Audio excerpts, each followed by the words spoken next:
English is full of consonant clusters.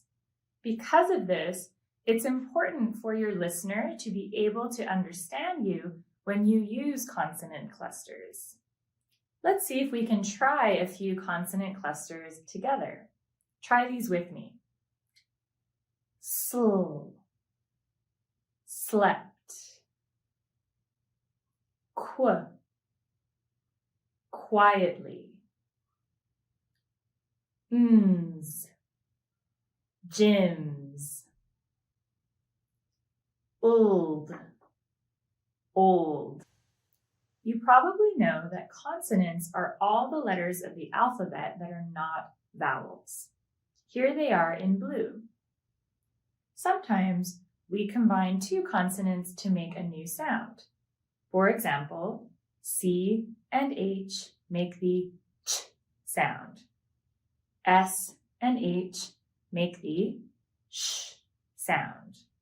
But these are single sounds and not consonant clusters. Consonant clusters are two consonant sounds that are beside each other with no vowel sound between them. Usually, both sounds in a consonant cluster need to be heard for your listener to understand you clearly. Here are a few examples of words that have consonant clusters. You can find these at the beginning, in the middle, or at the end of words. At the beginning of words, you can find up to 3 consonant sounds in a cluster. In the middle or at the end, you can find up to 4 consonant sounds in a cluster.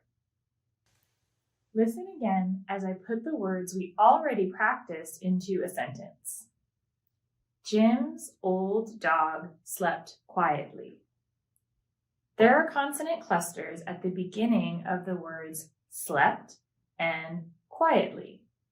And there are consonant clusters at the end of the words Jim's, old, and slept. Now that you know what consonant clusters are, here are some facts about pronouncing them. Number 1, pronouncing consonant clusters is not always easy. Many languages, including Japanese, do not have consonant clusters. It's very common for Japanese speakers to add a vowel sound between the consonant sounds in a cluster because in certain Japanese dialects, a consonant sound is always followed by a vowel sound.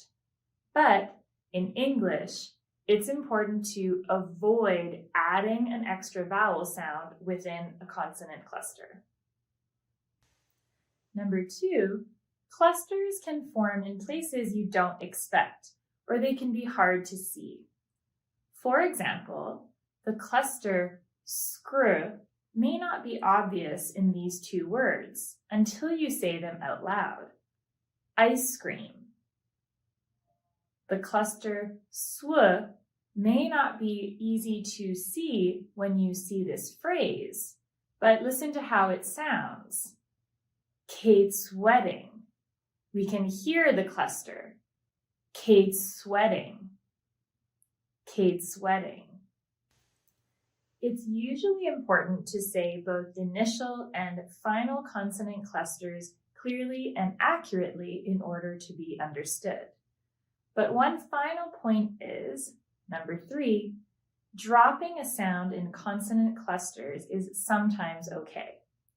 Native English speakers do this in connected speech and to speak faster. For example, the D sound is often dropped in the word friends. The T sound is dropped in the phrase, it must be. Now that you know more about consonant clusters, it's time to practice. Good luck!